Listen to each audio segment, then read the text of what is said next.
Hi poets! I'm Kaye Spivey, and today I'm going to be sharing 10 tips for poets.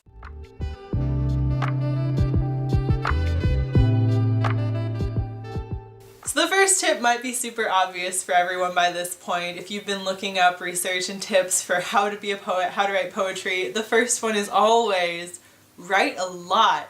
Keep a journal like I've kept mine, and anytime a line or a quote or a poem speaks to you, write that down immediately. Write it down as soon as you can. If you need to pull over your car to write something down, do that. That's what good writers do. They stop, they take the time, they finish up their shower a little extra early and write as soon as they get out.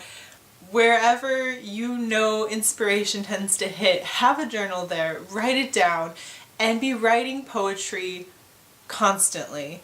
If you've been watching my channel for a while, you know that I did a 100 poems in 100 days challenge, and that was so valuable to me. Sitting down and writing a poem a day was a fantastic exercise. If you really don't know where to start, if you're kind of feeling lost, write a poem every single day for a week, for a month, for 100 days, or for an entire year. Try and write a poem every single day, and take it to heart that they're not going to all be good. But something good is going to come from the practice of writing every single day like that. Tip number 2 is edit a lot. Part of this is giving yourself space after writing the poems. I prefer to handwrite my poems initially and then let them sit in my journal for at least a week. Usually, if you can stand to let them sit for over a month, that'll kind of cleared your brain of whatever you were thinking about at the time, and you'll be able to look at it with fresh eyes, which is really valuable advice for writing, is to look at your work again with fresh eyes. And then when you come back to it, look at it critically.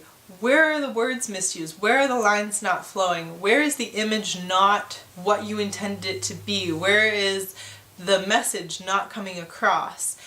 And this kind of takes me into point number 3, which is take a poetry class. I know a lot of people say that you don't have to go through school for poetry, but I found that completely valuable. I took a poetry class in high school, and I had had a previous interest. I had teachers who stressed poetry in elementary school, which was very valuable to me and sparked that interest.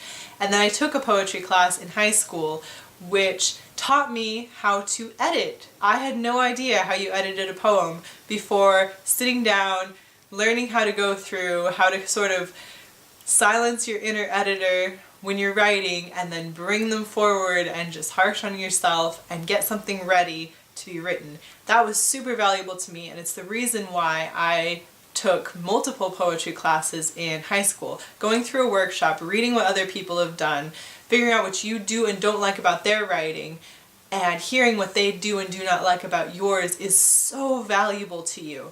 If you don't have the means to take a class on poetry, I would highly recommend getting together with a community of writers and running workshops together, reading each other's poems, giving very critical but helpful advice. Strengthen your writing that way. Tip number 4 is read widely. You should be reading the works of other poets. Not just the classics like Robert Frost and Emily Dickinson. You should be reading contemporary poets. You should be reading poets who are your peers. You should be checking people out on Tumblr, seeing what is popular now, listening to Sarah Kaye on the internet. There are as many different types of poems and poets writing those styles as there are genres of book or genre of movies or genre of music. So utilize the internet, utilize a library, look at the local bookstore, read through a couple of poems, find out what you like, and read more of that and support other poets. Which brings me to tip number 5, which is support other poets. And I don't just mean by buying each other's work. Part of supporting each other as poets and as a poetry community is sharing our love for poetry. You write poetry because you enjoy writing poetry. You read poetry because it makes you feel something, because you love that. Tell other people about it. Share your favorite poem with your friends or family, or share it on your blog. Always link the author and give credit where credit's due. But share your affection for poetry. Tell people what you like about it. If people are like, nah, tell them what it is that you enjoy. Be honest. You don't have to give a literary criticism for every poem. Sometimes it's just this one line was so beautiful it makes me want to cry, or it makes me want to tattoo it on my skin, or maybe this entire poem, there wasn't one line that you loved about it, but it made you think of something or feel something, or it made you want to sit down and write. Share that with others. If it's from a book, write a review online. Make more people aware of it. What's important is that we're spreading poetry to the rest of the world because it's something that we're passionate about, and you should be sharing your passions. Tip number 5 is write even more. If you thought you were writing enough, you probably weren't. You should sit down and write some more. And part of writing, especially in poetry, can be editing. Go back through, find those single lines that stuck out to you that you wrote in your notebook, and turn that into a poem. Or one of your short little dinky poems that you're like, it doesn't feel finished, so I don't feel like I can share it. Turn that into a longer poem. See where now, after having it sit for a little bit, you can expand that. That's part of writing also, especially with poetry. Poetry lends itself so well to stretching out and condensing and constantly being reworked, but gaining more meaning and more expression as you rework those parts. Poetry can be something very malleable. You can work it like you're working clay. You can take thread of an idea or a thread of a line or a thread of a sound and just mold that into something that embodies what was so interesting about that word or sound or line throughout the entirety of a poem. So keep working on it, keep writing. Tip number 7 is try something new. Now with poetry, this could be, I've been writing free verse, so I'm going to try a form poem. Or if you've been writing a form, try a different form. It's really healthy for poets to look back. This is part of why getting an education in poetry is so valuable, is learning where styles came from and how to use those styles and what's interesting about them.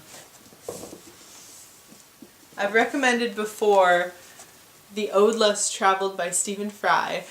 This is a good one to get you started if you just want to start learning some forms, don't really know where to look for that.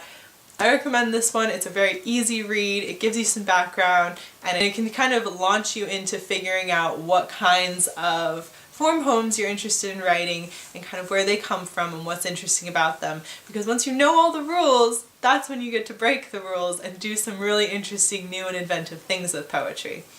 If you can't get a copy of this book, Wikipedia is a great place to start. You have access to the internet because you're watching this video, so go ahead and Google and give yourself something new to learn. It's important to learn something new every day.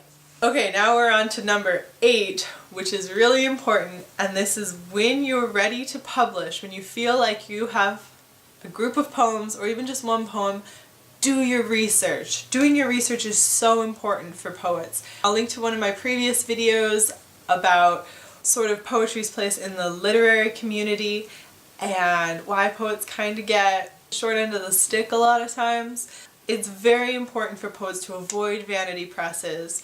Vanity presses can be a bit obvious when you're writing a novel-length collection because they're going to be asking for a big chunk of money.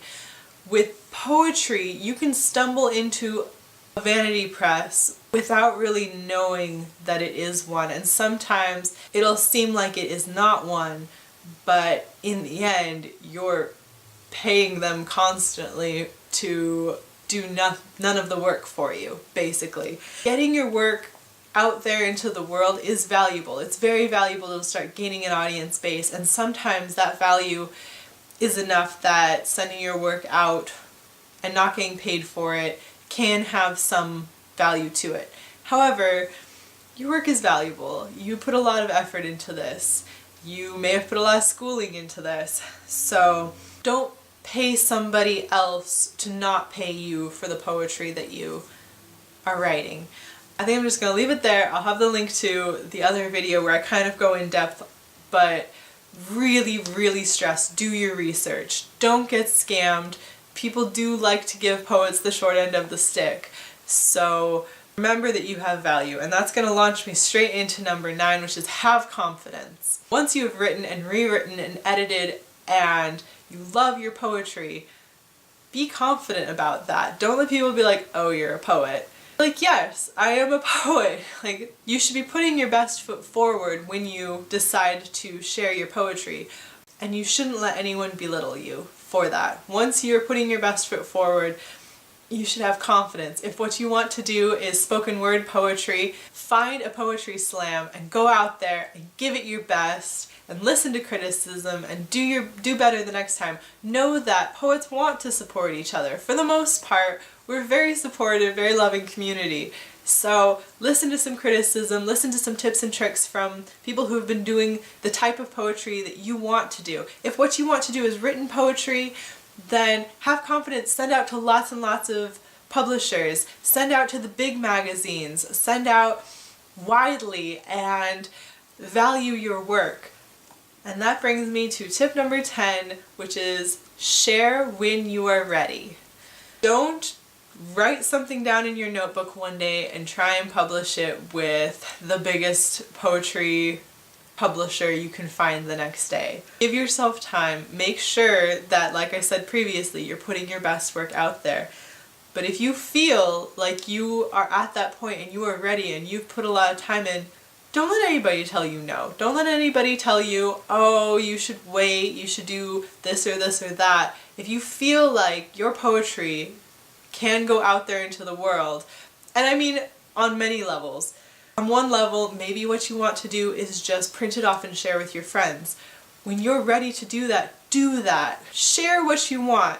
Send out to the big publishers. If you have compiled a bunch of poetry together into a beautiful collection and you're very confident with it, you've read through it many, many times, you've revised, you've changed things around, and what you feel like you're putting out is your very best work, share that. Poetry is meant to be shared. Poetry is meant to be read. It's meant to be read either silently or aloud. The world is ready for your poetry when you are ready to share that poetry. So don't hold back and also don't rush into it. Feel confident with your work and then share it with the world. And those are my 10 tips and tricks for poets. Let me know in the comments below if you have any other advice or opinions or tips and tricks for poets. I didn't get too far into publishing itself, so if you'd like me to do a video more on preparing a book-length collection for publishing, let me know. Otherwise, just leave a like and subscribe, and I will see you next Saturday. Bye!